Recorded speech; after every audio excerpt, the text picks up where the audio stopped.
bien, moi, ce que je voudrais réinventer, c'est notre civilisation.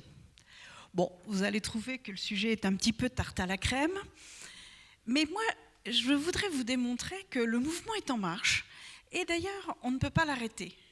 Vous allez voir que les individus, les entreprises et les institutions sont impactés. Nous avons la possibilité de façonner le monde dont nous rêvons.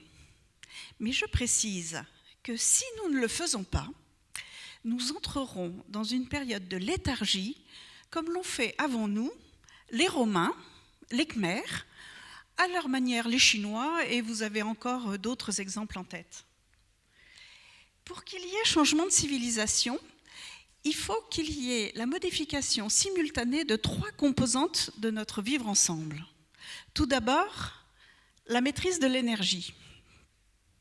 Actuellement, nous diversifions nos sources et nous allons les échanger, les optimiser à travers des réseaux intelligents. Ils vont devenir intelligents. Eh bien, honneur sera rendu à ceux qui vont organiser cette intelligence. La deuxième composante concerne les moyens de communication. Actuellement, nous vivons une renaissance numérique qui certes nous fait peur, mais elle nous embarque inexorablement dans un univers prometteur et nous avons tous envie d'aller beaucoup plus loin avec. La troisième composante concerne la remise en cause d'un ou plusieurs textes fondamentaux. Personnellement, je pense au premier verset du livre de la Genèse. C'est le livre dans lequel il est écrit « Et Dieu créa l'homme ». Eh bien, dans ce texte, l'homme est invité à dompter la nature. Or, nous savons aujourd'hui que nous ne pouvons pas la dompter. Nous pouvons seulement composer avec elle. Et ce changement d'attitude va avoir une incidence énorme sur l'évolution de notre vivre ensemble. D'ores et déjà, vous pouvez constater que peu à peu, la loi du plus fort est en train de devenir la loi du plus adaptable. Comme cela est d'ailleurs le cas pour toutes les espèces vivant sur Terre, les autres espèces.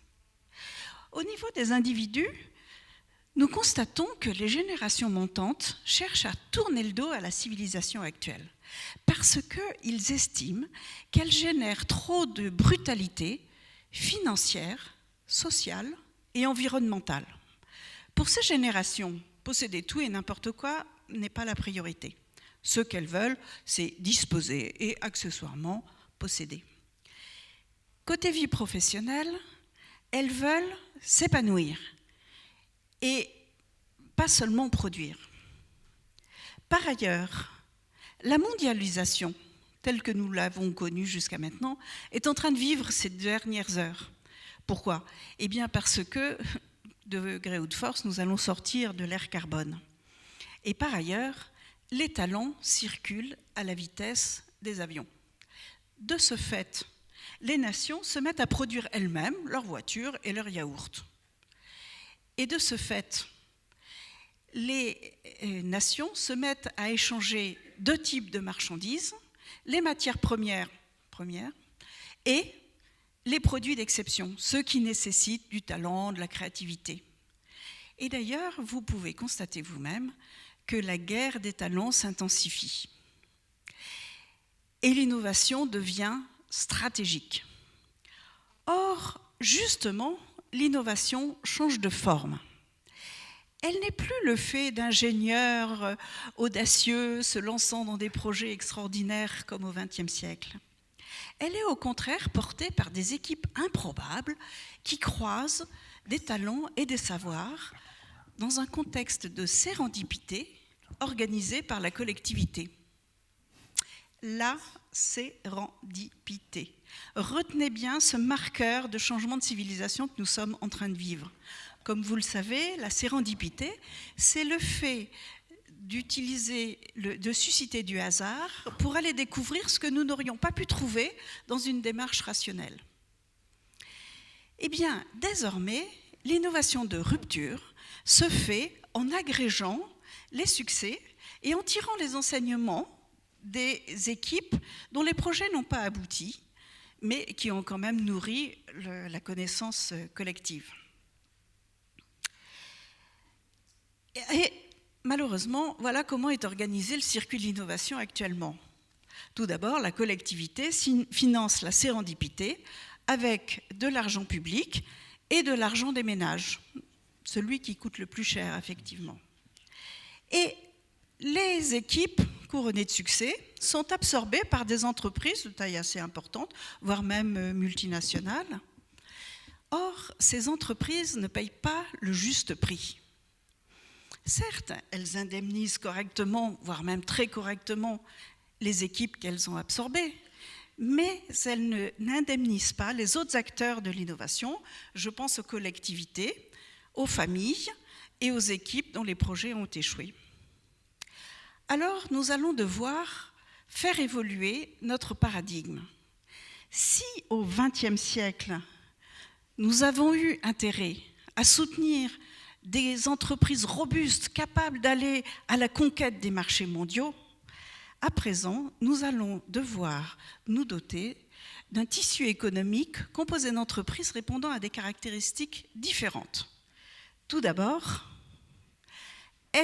avoir une durée de vie relativement courte pour assurer le renouvellement permanent du tissu économique.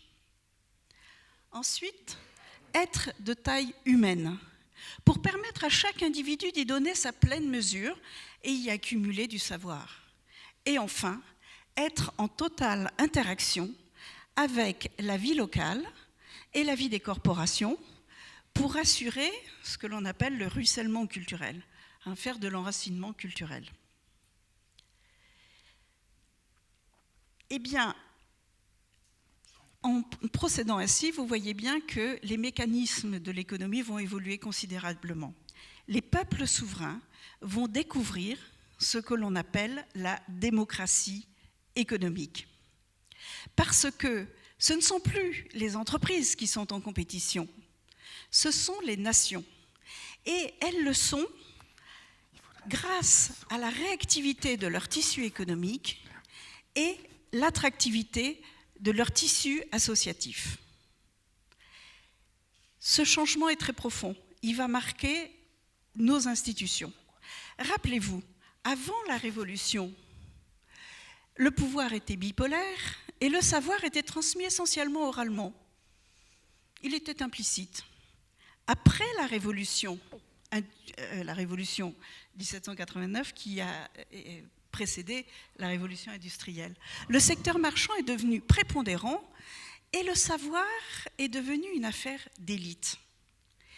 À présent, nous constatons que le savoir est ouvert à tous et l'innovation devient stratégique, ainsi que tout ce qui favorise l'attractivité de la nation, c'est-à-dire en fait ce que l'on appelle les activités contributives, par opposition aux activités productives que nous connaissons bien parce que c'est celles que nous avons le mieux gérées pendant le siècle et demi précédent. Les activités contributives, selon l'INSEE, représentent d'ores et déjà 48% de nos activités à nous. Et cette tendance est en train de se développer pour les raisons que j'ai évoquées tout à l'heure. Alors, si réellement ces activités deviennent stratégiques, donnons-nous les moyens de les récompenser distinctement des activités productives, mais récompensons-les. Il faut les récompenser. Voilà. Et actuellement, on ne peut pas dire que ce soit super bien fait. Financièrement, elles dépendent de dons et de fiscalité, ce qui pose beaucoup de problèmes. Et les statuts qui sont accordés, c'est le bénévolat. Le bénévolat, ce n'est pas vraiment la meilleure des formes de reconnaissance. Eh bien, je vais vous dire que le problème n'est pas si difficile que ça à résoudre. La vraie vie se décompose en 6 étapes. Je nais, j'apprends, je fais, à force de faire, j'ai envie d'innover, à force d'innover, je ressens le besoin de transmettre mes retours d'expérience. Et quand j'ai fait tout ça, j'ai envie de me rendre utile. Eh bien, l'ère industrielle ne reconnaît que 4 étapes. Je nais, j'apprends, je fais, et on me sort du système. Et puis, je fais comme je peux. Il serait peut-être plus astucieux de faire en sorte que notre vivre ensemble permette à chaque génération de contribuer à chaque étape de sa vie. Et nous obtiendrions une société plus harmonieuse et moins coûteuse, parce que plus respectueuse des personnes et des familles. Et là, je pense que j'introduis ma collègue qui va venir derrière. Vous l'avez compris. Alors, juste une petite chose. Vraisemblablement, une piste très intéressante à creuser et qui est pour l'instant peu creusée, c'est la combinaison de deux instruments qui sont le revenu de base et les monnaies complémentaires. Pour l'instant, il y a des travaux sur les revenus de base, des travaux sur les monnaies complémentaires, mais pas en les juxtant, et la réponse est vraisemblablement dans ce coin-là. Vous l'avez compris, le changement de civilisation est induit par des mécanismes transnationaux. Et il va être porté par les générations natives du numérique. Mais la réflexion doit demeurer locale, car chaque nation va construire sa compétitivité en fonction de ses atouts, de ses atouts de sa culture, entre autres, et également de ses alliances géopolitiques. Le monde dont nous rêvons va être donc façonné par ces générations montantes, mais avec le soutien de leurs aînés, car le futur se construit toujours sur le passé. Nous sommes donc tous concernés. Nous avons l'opportunité de réinventer 10 000 ans de notre vie ensemble. Je vous remercie. Merci. Merci Geneviève.